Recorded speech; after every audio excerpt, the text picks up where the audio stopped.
Alright, y'all, welcome back to another edition of the Cozy Podcast.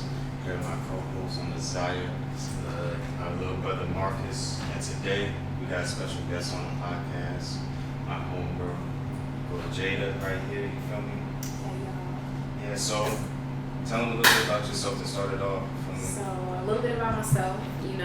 My name is Jada. I go by Tania J in a creative sense. I went to A&T for marketing. I'm currently pursuing my own degree at at University of Miami, getting my Master's of Art in the music industry. So I'm also on the side of that, I sing. I'm a singer. I'm a songwriter. I'm just a creative individual, just like all of these people in the room. So that's just a little bit about me. I'm 22 years old, and I am just having my way with this shit, to be honest. That's the only way to go in my life. Alright, so what really got you inspired to really tackle the music and everything? I want to say it was two things. I would hear Pretty Brown Eyes, Mint Condition every day. My dad played it. And then the second thing was me just watching like 106 and Park growing up, just seeing music videos and shit like that. Growing up in church, joining the youth choir, just little stuff here and there. I'd be like, Mom, could you get me this CD? Or I'd be like, can I stay up late to watch this? And it's just like, as a child, you're like a sponge. So it's like the more you see stuff, the more you retain it. Just like you starting out sports when you're young. You go be a pro by the time you get older. So it's kind of like, as I did music on and on and on, I noticed myself getting good. You're going to be able to hear the harmonies and like the melodies and stuff like that. And so it's just like, when you have a certain way you observe life, like I look at, people see numbers, I see color. You'll just maneuver in that way. So that's what always just drew me towards music, just the fact that you get to create something that's yours. So, does that answer the question? Yeah. Okay. Yeah. So where are you really trying to take things with not just music, but with your whole art dreams in general? With my whole art dreams in general, I want to do to where whatever my work is, the cliche saying, doesn't feel like work. So it's like I want to be able to just turn nothing into something, and just I don't know, excel in that because I'm a real purposeful person. So when it comes to personally, I'm a spiritual person too. So I've had things happen to me in life that made me change my whole outlook. So it's like I wasn't always the type of person I was like a year ago. So it's kind of like, wait, what was the question again? So where you trying to take your art? What's your final goal? With everything with your art dreams. I learned that. My purpose. So I learned that my purpose was to touch people's hearts. I have that type of thing about me, and I feel like everybody has that niche about them. So I just want my music to just touch people's hearts. Like even if you happy, you sad, you want to put my music on, like it made your day. Cause I like to feed off of other people's energy too. Like that positive shit, like that shit is a lifestyle. So it's like my whole goal in life is to make other people feel good. And if that means creating music, turning an idea into an actual work and posting that shit for everybody to stream, that's gonna be a part of the process. So I say definitely that. I do want to get into drawing because I've been in art class in high school, but I kind of fell off with that because I'm more so drawn to the songwriting as I got older and figure out that exact thing that you want to do and then the things that you want to dabble in. So that's one of the things I would want to dabble in. I want to get into acting. I took at least like 2 acting. They were online acting classes, but they still were very, very like informational. But I just want to be the jack of all trades also. Because I feel like in life, it's no rules, and life is no limits. So I feel like as long as I am touching people's hearts in that process, I don't care what the hell I do. So, yeah. Alright, so when did you get that, calling that was your life purpose? How deep do you want to get with this? Because I could go real deep with this. You would just explain it for me. Okay. Explain it how you best can. So I want to say this was the year, it was 2018. I was in Jersey. I was in Newark, Jersey, as I was like saying earlier. And something in me just felt like on the way back, we was going to get into like a bad car wreck. So like, I'm not going to be too detailed about it, but basically almost one of them things, your life flashes before your eyes. Now, I didn't pay attention to it at first until the first pointer I got. We were in the ambulance. It was me, my cousin DJ, and my cousin Kathy. And he was just saying, whatever type of tree we almost smashed into, we weren't supposed to make it, like, on the ambulance. So I was like, okay, well, push it to the back of my head. Second time I realized my birthday is July 28th. That car wreck happened on May 28th. So I would have died 2 months prior to my birthday. And I was like, mind you, this was a time where I was questioning, you feel me, like, where am I going with life? What's my direction? What am I doing?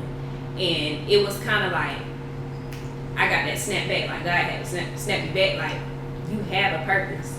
You specifically don't know it yet, but as you move on through life, you're going to get that.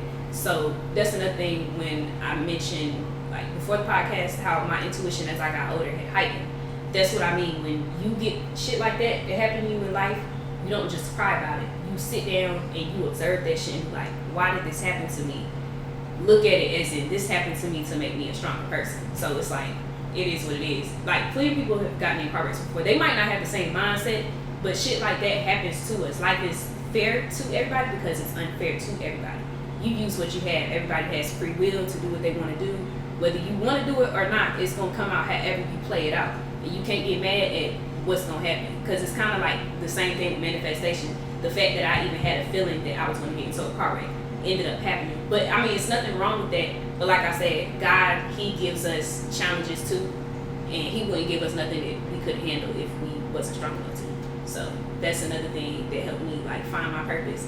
And then another thing, it was like an exercise I took. You just write down everything in life that makes you think deep or whatever, and what you feel like you're called to do.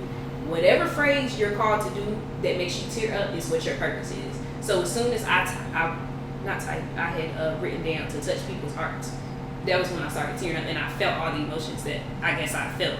And I was like, okay, God, I kind of see what you're getting at with that. Because I've always been that friend too, like, I try to see it through all views. I don't try to be a biased person before I give my particular judgment if my friend needs advice on something. And I notice I've always been that friend that everybody seems to go to, especially my girls. So it's kind of like, that's what my purpose is.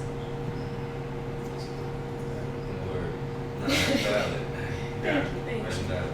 I do. I was gonna say, since you going to school to get your degree in music, do you want to make music or do you want to be behind the scenes with the music? I want to do both.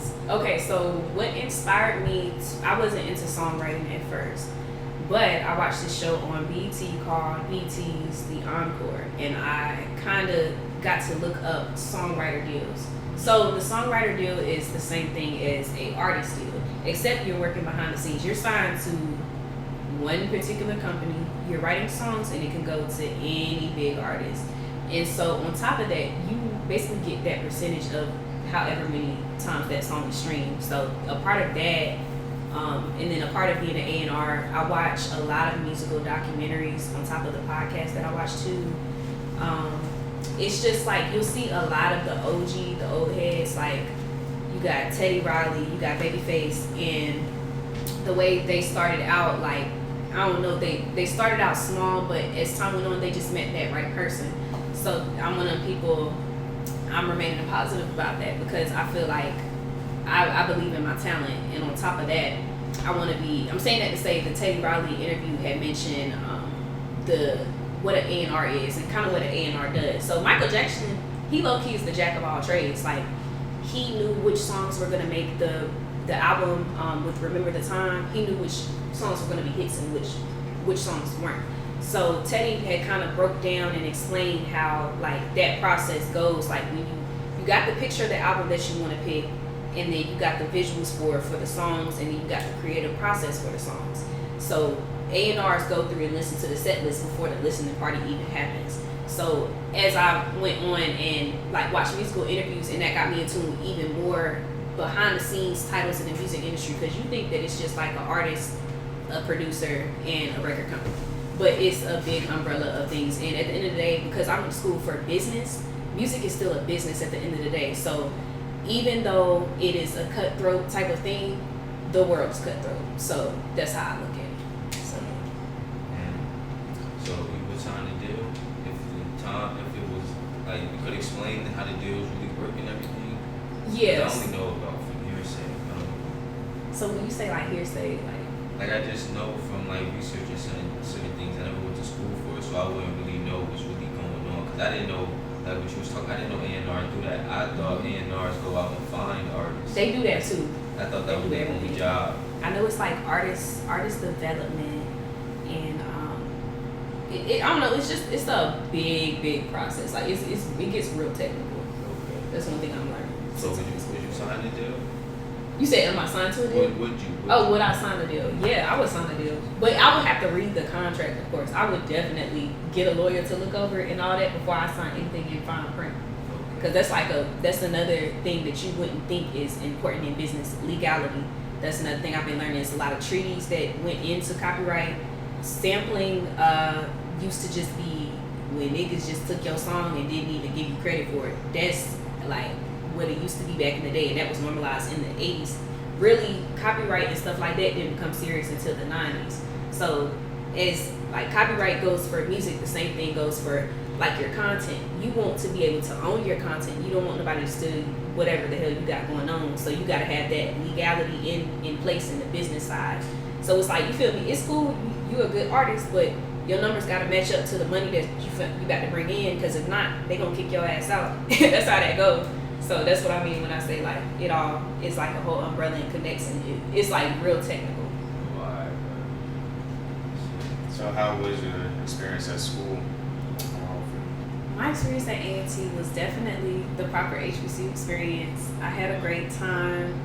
I want to say my freshman year, first semester, I was very, very antisocial.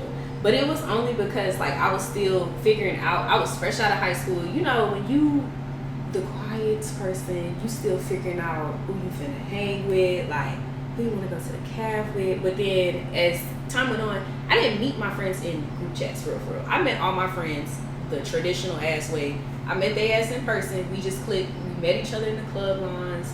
Met each other, like I said, in class, seeing each other at the club, seeing each other in class, and then just end up clicking from there. Or it'll be something like I'll see somebody with a cool outfit or a cute outfit on and just talk to them, just interact. Like that socialness is like necessary. Like I don't know, people be all in their phones. But yeah, so my experience, I want to say, especially the era of the 2017, like 2018, that was like the perfect A&T era. But as time went on with coronavirus, I still had a good time, but I just wish that towards graduation we didn't have that happen, because we would have been able to do more stuff, like be involved in social gatherings and stuff like that. So I can definitely say my experience was very much top tier. I would do it again. I don't know, just HBCUs are definitely the way to go. If you're thinking about going to HBCU, definitely look into it. Do your research before you figure out which one you want to go to. Yeah, I could definitely say that shit. So you said you were like the quiet type, right? In the beginning? Yes. So like, how were you able to like become more secure with yourself to, get comfortable around other people more? Really, it was putting myself in uncomfortable situations. Literally talking to people when I'm like, damn, like these some new people. Like I done been with the other people for damn, 4 years? So it's literally just like being open. Just when you train your mind to be open, it's a liberating feeling. So it's kind of like you start to normalize that it takes 21 days to form a habit. So once you form that habit, it is what it is. It's part of your routine. So it's kind of like the same people I see in class, like we feed off of each other's energy, even if it's something small like a class discussion, or if it's something that we talking about hair before class start or something like that, or say it's an A&B conversation and like I like what they talking about, so I be like, oh yeah, and I just jump in like that, like don't even ask no questions. I just talk to people, and just if they got a good aura about them, you'll feel it, and y'all feed off each other. Like everybody, that's another thing when it comes to like getting deep. I believe in frequencies, and I believe that the universe, everybody got different frequencies. Everybody not meant to match frequencies, but everybody, they could be parallel to one another. So I could definitely say a lot of people at A&T that I met are like that, especially the creative friends that I met. We all feed off of each other's positiveness, and I don't know, we just make it flow real cool, and that's what make you just want to see people every day. Cause I be in the student center when I be in my little, anti-mood. I have my music in when I be walking. I'm trying to get my day going, get to class, do this, give me something to eat, do all that in one. and everybody want to stop and speak to me.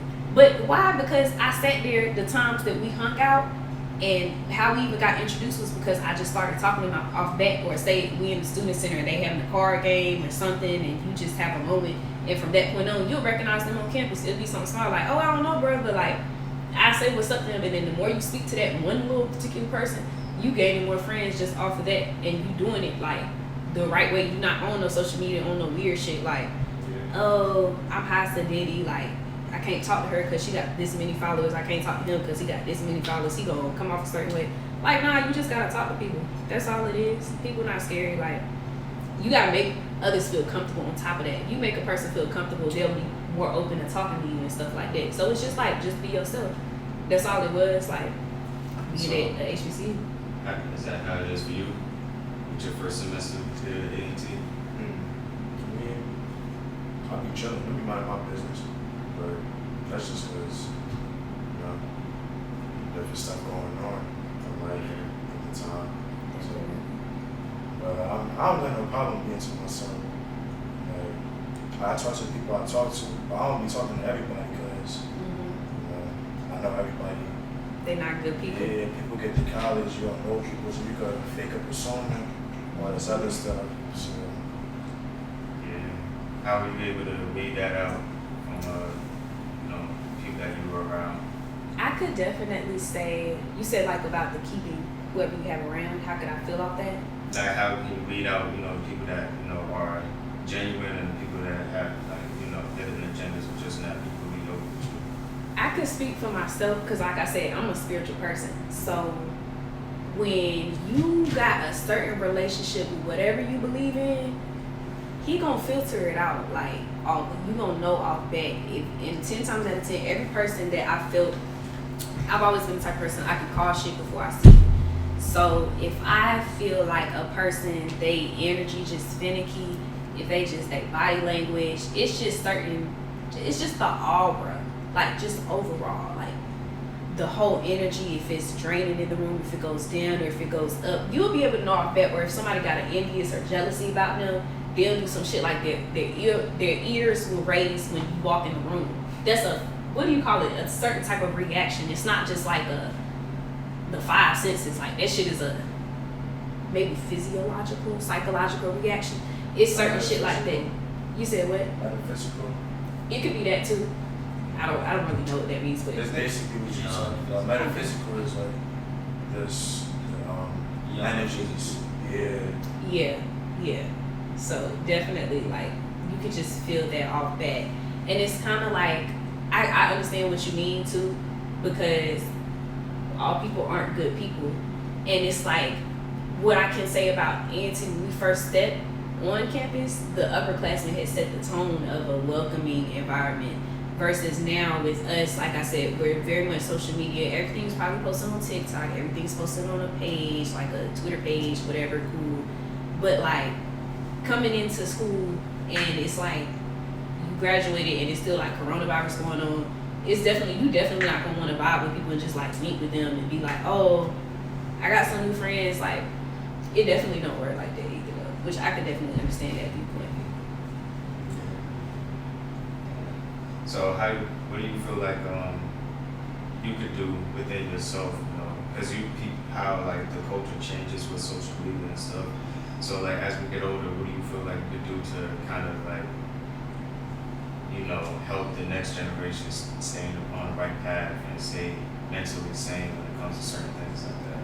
I definitely have to say, don't be afraid to reach out to your older peers, because I know a lot of people try to make the underclassmen feel, how it's like you gotta, I guess, kind of like bully them into coming into A&T, but it's like, no, you need to make it comfortable for everybody regardless at the end of the day. Because it's like, say if somebody, like my cousin think about going to A&T and she got questions about it and she get on campus, you feel me, like it need to be people like that. I don't know, just in general, I feel like it need to be like a school type of thing. Because we have ASLs and stuff, and we have mentors, but we need extra people that's going to check in on some consideration stuff and, see, like, if they have any questions or concerns, because, we've been there before. So it's like, I don't know, I just feel like basically the younger, I ain't gonna like we too far years apart, but the older people we need, like, the younger people, we gotta come to like an understanding of like comfortableness, like approaching one another when we got concerns and stuff. Because it's like another thing I've been noticing about a lot of the youth, they are creative as fuck and they are go fucking getters. It's so many like people I know that are younger than me, like high school, middle school girls that are doing the fuck out of hairs, like frontals and braids and feed-ins, and they making their money, they got their shops up and it's stuff like that. Like that go to show like I like that, and I wish like in another sense, like I don't know, they got another way to get inspired on top of that, and like having that adult person like there that's not in a condescending or authoritative type of thing, and you know, letting them know, you feel me, it's okay to be bold and be confident and speak to people and get out there and just, you know, just work with everybody and not be like, oh no, oh, like I don't know, it's like I know what you mean. Yeah, like I feel like I'm saying a whole lot of because you know a lot of people that deal with next generation and their thought patterns and stuff, they don't necessarily see eye to eye. Yeah. So they kind of like, try to push it away or just like try to steer them in the mindset that they're on in that particular time. But times change, like you said, but they're not going to stop being creative people because they're just going to grow up with the new wave. So exactly. They just, like you said, need to be around more people that's going to be genuinely supportive, rather than people that's just trying to, take advantage or just, something. Definitely. Yeah. So, other than music and everything, like, how you been? I mean, how you feel about life and everything? How I feel about life right now? I feel very great at the current state. I just took a trip to Puerto Rico, so I think that was really what had refreshed my mind and stuff like that. So I recently was going through a little creative break, and I had to learn another lesson in life that I learned. It's okay to take a break. You literally have to clear your mind, clear your slate off in order to recharge and come up with something new. You can't expect to do something different with the same cycle that you've been doing. So I noticed I had to make a lot of like big changes to my routine, and that included like I worked out like here and there, like while being at school, but I never actually worked out every day. And so I recently had learned another thing. Working out is like another way of just like meditation. And that's another thing I tried. I do daily devotionals here and there. I kind of fell off with that. And so it just, that walking in the park, literally just taking the time. I'll even when it comes to meditating, take like 5 minutes to breathe with my eyes closed. I set the timer. Think about all my positive thoughts. Think about all my negative thoughts. I look at it like a street. Like, you know how the Beatles have that album cover where they walking across the street? I look at it like that. And, shit that makes me feel uncomfortable, I really think about first and foremost. You get those thoughts out the way. By the time you let them cross your little streak in your mind, and then you let the positive thoughts, you stick on to the positive thoughts. So by the time you clear from and you can even do that shit in the shower, you open your eyes and just come back to reality, you just like, oh damn, I feel refreshed. Why? Because I done thought all the thoughts away that I could think about, if that makes sense. So like that, just like I said, exercising in general, like getting fit, when you feel good, you look good, and when you look good, you want to do good. So it's kind of like, that shit is a big thing. That's another thing I wasn't big on, like self-care. Like, I get my nails done here and there, but I ain't gonna get no, you feel me, pedicure unless I'm really like, oh, full on spa day.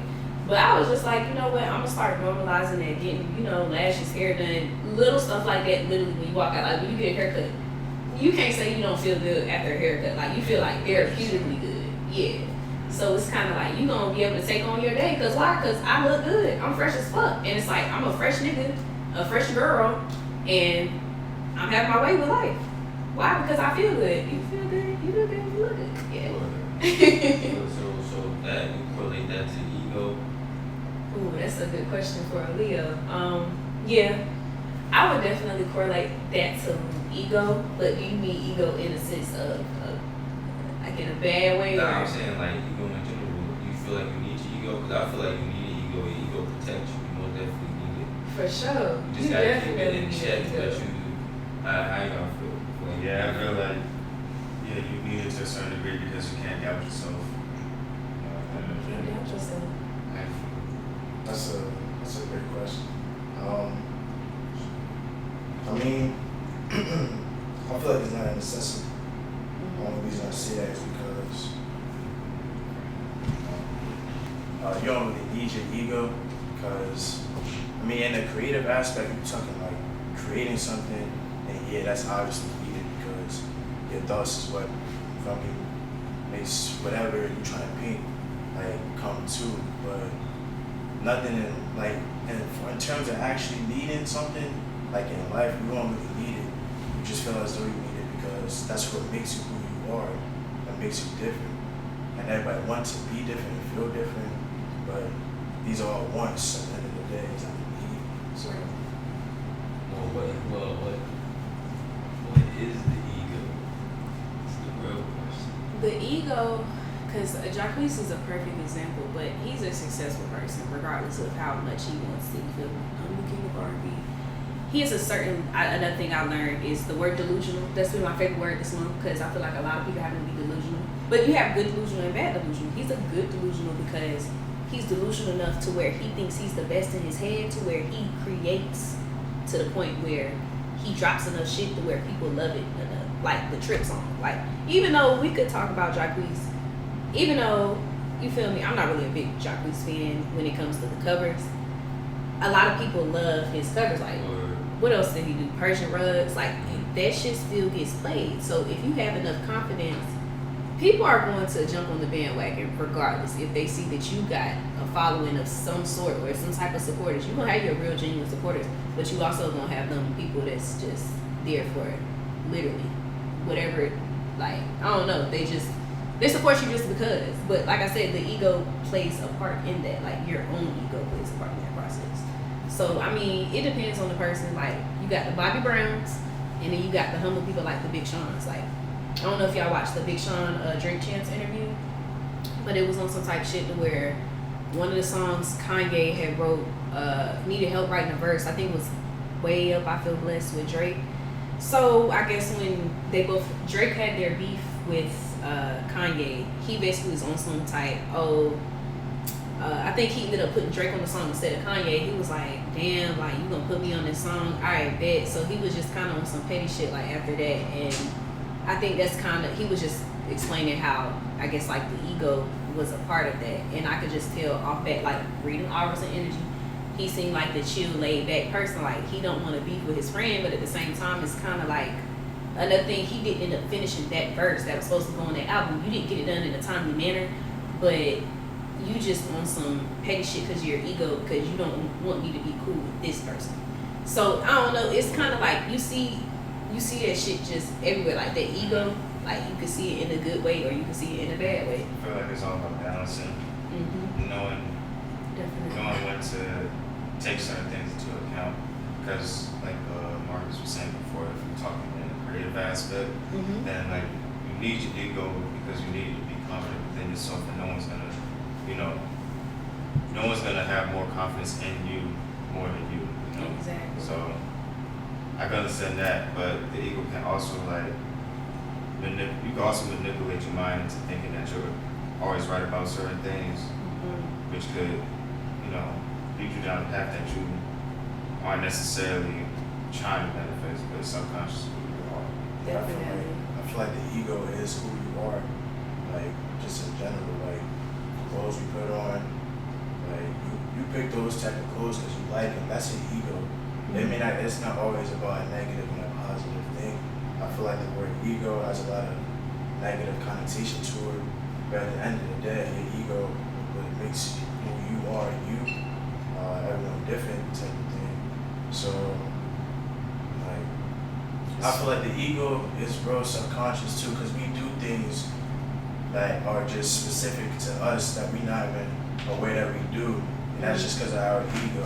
So it's like, I feel like it is who you are, and those little decisions that, may not really look at as egotistic, it really is. Like, the fit I got on now is egotistic because I think I look good, you think you look good, so it's like, it's not a bad thing, it's just, and it's also like, what is good and bad, like, these are words that we put on to certain things, because our ego tells us it's good. So that's what I'm saying. It's like it's everything. That's what we as I been talking about a lot. Like good and bad is like two things on the same coin. Like obviously that's on the same coin because it's like everything is based off of perspective. Like because we all live in a different life and on a different path. And like some people may feel like they need rock band to make some money today rather than next week. But you know, other people may look at it like, man, this is my job, and now I'm sitting here caught up in this. So it's like it's all about perspective, and everyone's path is different. At the end of the day, you know, you can't really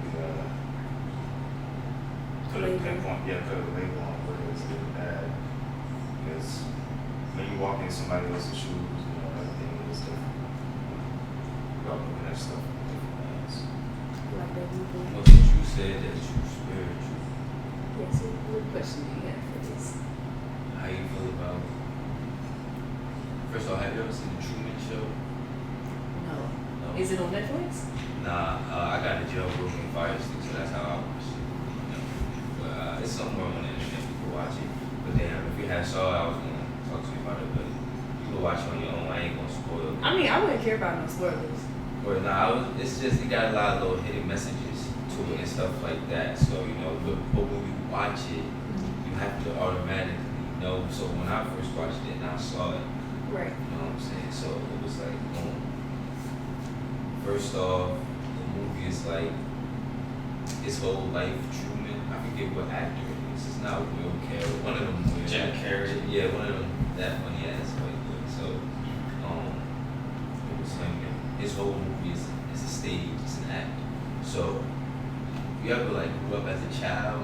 Well, when I was growing up as a little boy, I always felt like sometimes when I'm about to get in the shower and shit, when I'm just doing something I love, I always felt like somebody be peeking at me. Like, Okay, yeah, I can say I've felt that yeah. before.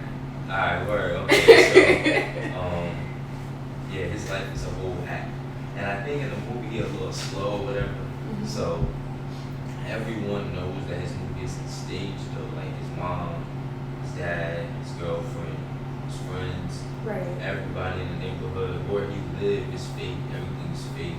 So, I actually fell asleep on the movie too. So I be don't know falling if asleep certain on movies parts- too, so I. But up to the part that I fell asleep to, it's still a fire film. So I basically do the same routines every day, but at this one clip, first part, he about to go to the car to leave, and a big ass lamp fell out the sky.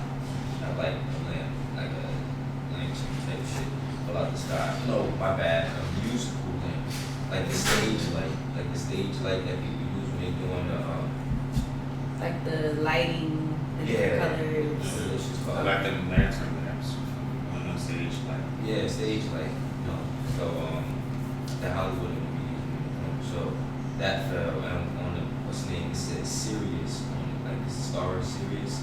It said Sirius on it. So then he was like looking around, figure out what's going on and all that. And then there was a big light bulb outside, and it started flickering to let you know the fallen light, the fallen angel, letting him know where he comes from and everything like that. So then basically he just run into a girl or whatever, or every time he tries to do his own thing, they got these agents that come out of nowhere, or everybody in the show and the act in his life, like people would just start walking off fast and knocking him off his path, and you see a girl that he wants and a girl that he's already supposed to be with. So, alright, so for this one part, Let me hear more about this. I so like for this this. one part, he was chilling. Cause I think he played sports, and they was having a little parade outside the school or whatever. And he seen this girl sitting down that he was fucking with, and she just chilling. He look at her, you know what I'm saying? And then after that, he trying to see her and shit, and then the people just keep walking by, distracted. And he like, God damn, like, what the fuck? I'm like, but damn, man, like, these niggas is literally distracting him on purpose though. Like they all part of the play. So then after that, he find a way, you know what I'm saying, to talk to her or whatever. Or and then out of nowhere, the lady that was automatically supposed to be his wife, she was a cheerleader for the team, so she came out of nowhere, started throwing herself at him and shit. He trying to find out where the girl went, hella mayhem started going on, you know what I'm saying? Then another part, he was just in the city or whatever, and he was walking, he seen his pops. And when he was younger, his pops actually passed away because they were sailing in the water, and his dad was like, alright, Thurman, I think back. He'd be like, nah, dad, let's keep going. Then he dies somehow, and yeah, he saw him getting older. But he sees his dad, he's like, Dad. And out of nowhere, you see these agents come out of nowhere and pick his dad up, take his dad out of nowhere, and he start following his dad, trying to figure out what the fuck going on.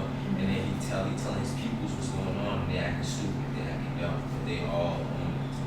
Wow. But yeah, so I was gonna ask, like, do you feel like this is real life? Because at the end of the movie, I always saw at the end of the movie, it was this clip that I saw from this lady I followed on the gram, and she was talking about, and she posted how he was in the water, and he kept going. I guess it's supposed to be like him trying to reach his dad or something who was younger, because I didn't fully see it yet, but he kept going, and then he hit, like, he couldn't go no more, it was at the stop, and it was like, the sky was fake, everything was fake. He realized that the whole shit was some bullshit, and it was a guy controlling his whole life and watching over him the whole time. So that's what I was gonna say. Like, you feel like this is real? What we go through? Do you feel like this is real for real? Because even when you dream, when you have a dream, like how do you feel about having a dream? What do you think is signaling in us? Or what do you think is going on with our brain for us to be able to store all this information and see everything that, you know what I'm saying, that we see, everything comes from a thought. So, and then, you know what I'm saying, then you make it physically. So, and even in court, we were talking about earlier, the judges and all of them, they in the back before they come out and act about to go on. So, like, you think any of this is real for real? It's such a it's a Like, obviously it's a question real that's because- very open ended. Yeah, so I'm gonna say yes, because I know a lot of people say that they think that life is like a simulation. Yeah, that's one. You know, how do you feel? That's why I didn't say simulation. 'Cause I don't feel. I don't that's feel like it's a simulation. But I do feel it's holographic Enlighten me on like the holographic aspect, because because I know you don't mean like an actual digitalness, but like what's the context that you mean? that's basically what I'm getting at. Like, because we don't. Like know, I know what you're saying. Like we don't know. Do you know anything prior to this? What do you mean Like like? anything prior to you living here? No, right? I feel like in a certain sense, I do believe in past lives, and I believe I was here before. I can't explain how or why, Yeah. Me too. but you know, another reason I'm saying that because as I got older, I realized God's soldiers recognizes other soldiers, and that's what I mean when I say when we get spiritual. And I don't know, when I vibe with certain people that are good people that are ours, I feel like because it's one of God's soldiers, or it be like a certain purpose. I feel like I need to talk to somebody, or if they feel mutual with me, it's just like another way to look at it. But I know we going back to the holographic.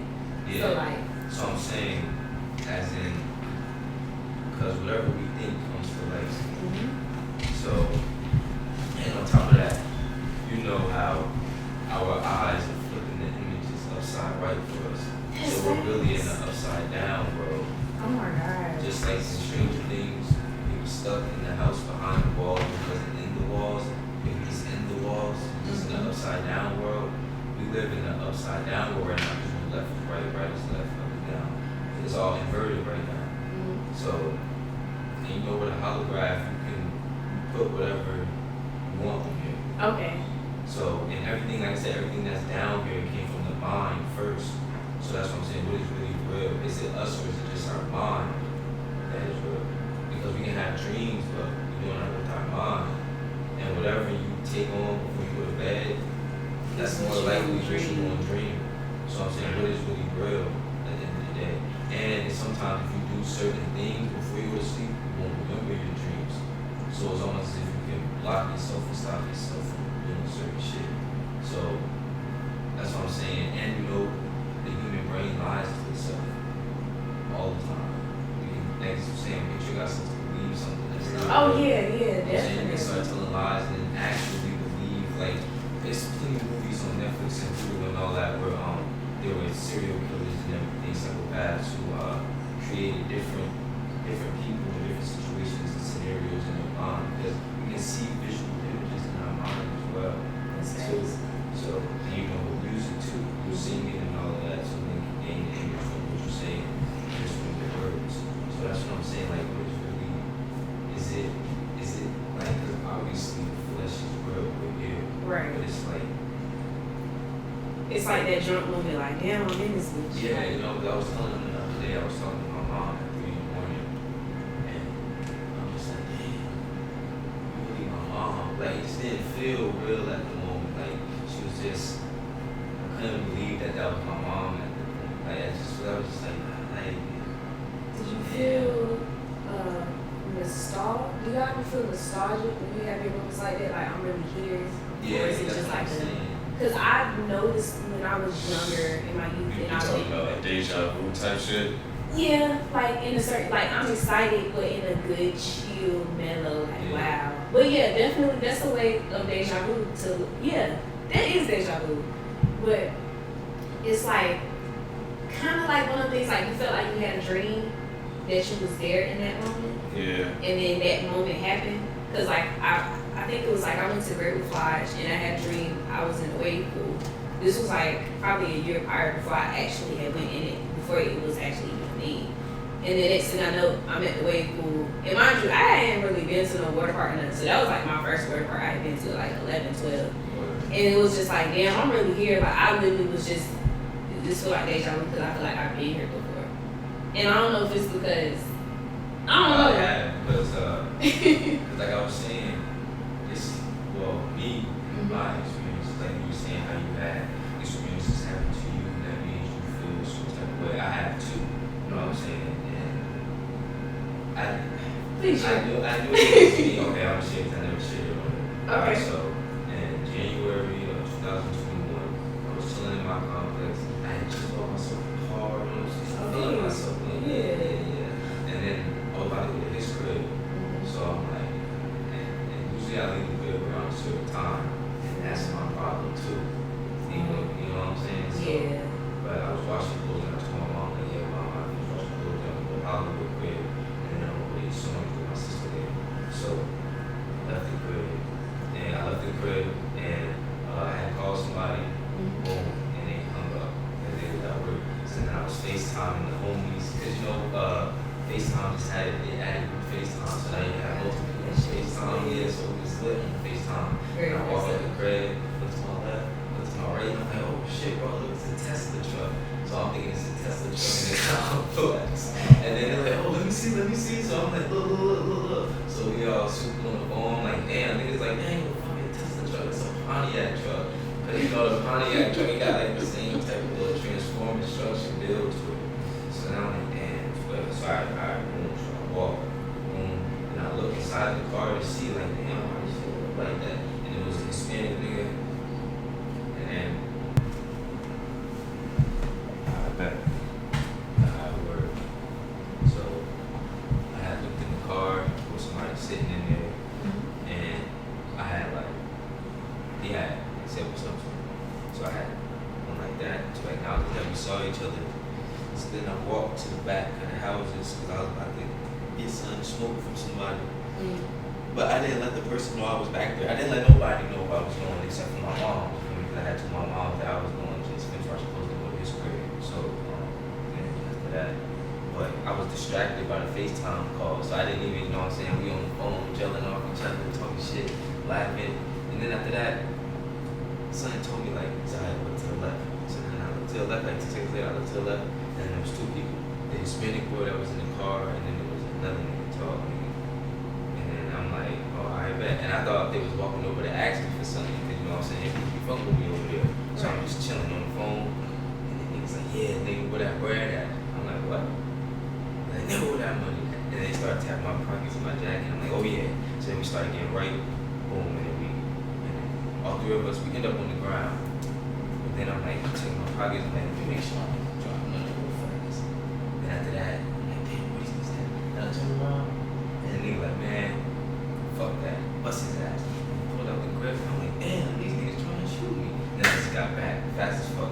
But it was so crazy because I got to see the smoke from the gun like, past my face. And then that's when I was like, damn, man, niggas really trying to shoot me right now. But it didn't register after I was going through it. I was just like, what the fuck? And mind you, I was still on group FaceTime with the homies while this was all happening. You know what I'm saying? So then after I got to like Mac, I'm like, yo, what the fuck?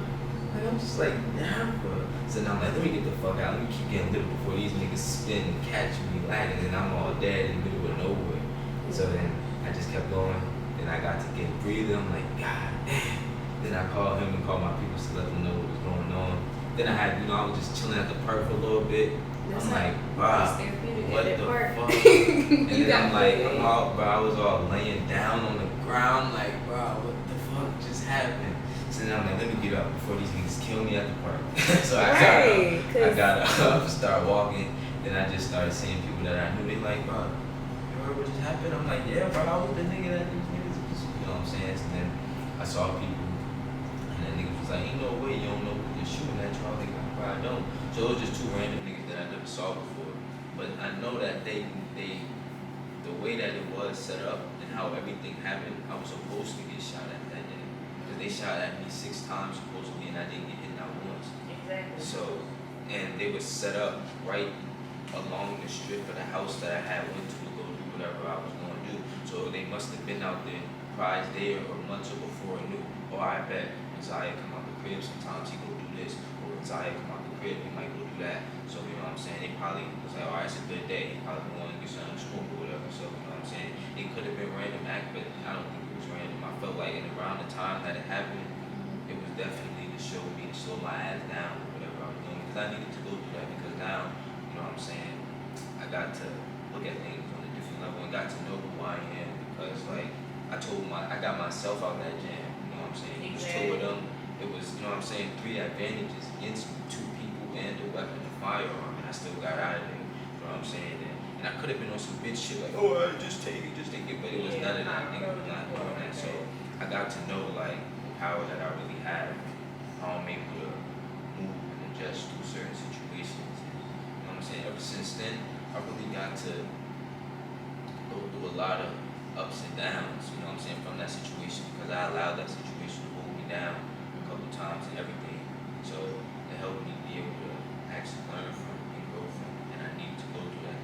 And I'm not mad, you know what I'm saying, that the folks who did that, because I don't know their situation, but I just know that now I got to be better, so I won't put myself in those type of situations no more, or those little fake scares and everything like that, you know, because it was serious, but I'm still thankful that I went through it, and I don't ever look at anything as good or bad, because clearly I'm down here for a reason, and this is how I just look at it. I look at this as hell itself. So everything happens down here, and I was chilling with one of my mans, and his people was saying like, it's 8 billion people down here, or whatever. So there's infinite possibilities of what could go down here. So since that's the case, and much more other stuff that you can find out about what really be going on down here, it's like you can't escape it, you can't leave. So whatever's going on, you gotta find a way to overcome it. Basically become an alchemist, like you were saying. You know what I'm saying? Turn it bad to positive, lead to gold, all of that in between. When you feel it down, you make a song. You know what I'm saying? People can relate, and that's really what it is with this whole thing. And that's how they, you know what I'm saying? That's a whole other conversation for Sundays. But yeah, basically, just, you know what I'm saying? Just becoming an alchemist and, you know, being a magician at the end of the day, because we're all magicians, but if you choose, it depends on how you choose that power. yeah, because there is no one else down here but us. And you look at it, ain't nobody else down here. We give authority to everything, and we the ones that determine if something is good or bad, valid or not. All humans do that. Exactly. So at the end of the day, it really tell you who's running things down here. You know what I'm saying? The basketball players, they get paid so much off of us, off of what we say a motherfucker deserve. Because I was wondering, why the hell do we know these niggas' contracts? But at the end of the day, we the ones that's providing them with the contracts, because if we don't watch it or anything like that, then they ain't gonna get no money. So they manipulate us at the same time too, same with gas. You know what I'm saying? If we just stop fucking driving cars, Shit, you know, but at the end of the day, the way the world is now, certain things that I don't want to say we need, we made a necessity to enjoy life down here, and they manipulated that and used that against us. So it is what it is. Just like when we went to Vegas for the first time, we stayed across from Gucci, and I'm like, damn, bro, like it was looking mad nice, and I ain't never see all that before. But I'm just thinking, I'm like, me and one of the other homies, Taj, was just smoking. I'm like, man, it's crazy because they know black folks love to feel good, love to look good, love to smell good, and they manipulated niggas and took advantage and exploited niggas into the fashion industry so niggas could spend all those dollars and all that money and all their time on bullshit clothes because they know niggas love to look good. Because white people, only rich white people are buying that. Regular white people aren't buying it. And if they are now, no offense to them, it's because they see regular niggas doing it. You know what I'm saying? Because even when Chief Keef was popping, you see regular white boys wearing Ferragamo, Gucci, all that True Religion and all that. They don't wear that shit. Only rich white folks is wearing all that Prada and all that shit with their regular suits and all that. We made fucking designer popping as street clothes. It wasn't even meant to be street clothes. And we did that. That's why they make tennis shoes for Balenciaga and all that extra shit now. Because they know, oh, the niggas is gonna like it. So they exploited us, exploited what we like to do for their gain, and ain't nobody saying nothing wrong with it. I'm not saying there's something really wrong with it, because if you like it, fuck around, I'll be looking for some designers for it too. But it ain't my box, so I don't wear it. But there's people out there that look good, and you know what I'm saying. So to each his own. But I'm just saying the way that they be going about certain shit, and it's looking like, even Kanye ass, he did the same shit, cause he know, you know what I'm saying. He know niggas love to look good and shit, so he know niggas is followers too to a certain extent. So he know if him with a big platform that he has, if he can come out with something fire, niggas is gonna follow him without a doubt. So, and that's the truth. So, yeah. What are your final thoughts, Jada, on everything? Just overall, or just like.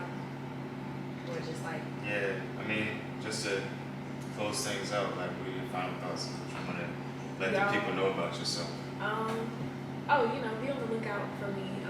My platforms, all my platforms are Tania J Way. Be on the lookout for like music, purposeful content. Because speaking of this discussion, I like how I got that outlook. I've never heard anybody say good or bad, like looking at that on like the same spectrum, and I like how y'all broke that down. So that definitely can help me like look at things differently. But I can definitely say,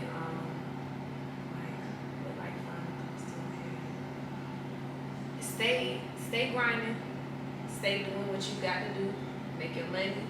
Don't let nobody tell you that it's some shit that you can't do. You got something that you got your mind set on, just keep going with that. Because like another point that we talked about in this podcast, thoughts happening and manifestation. Take the time to manifest those positive thoughts and pay attention to the positive things in the life that you are living instead of the negatives. Because negatives are going to happen with the good and bad.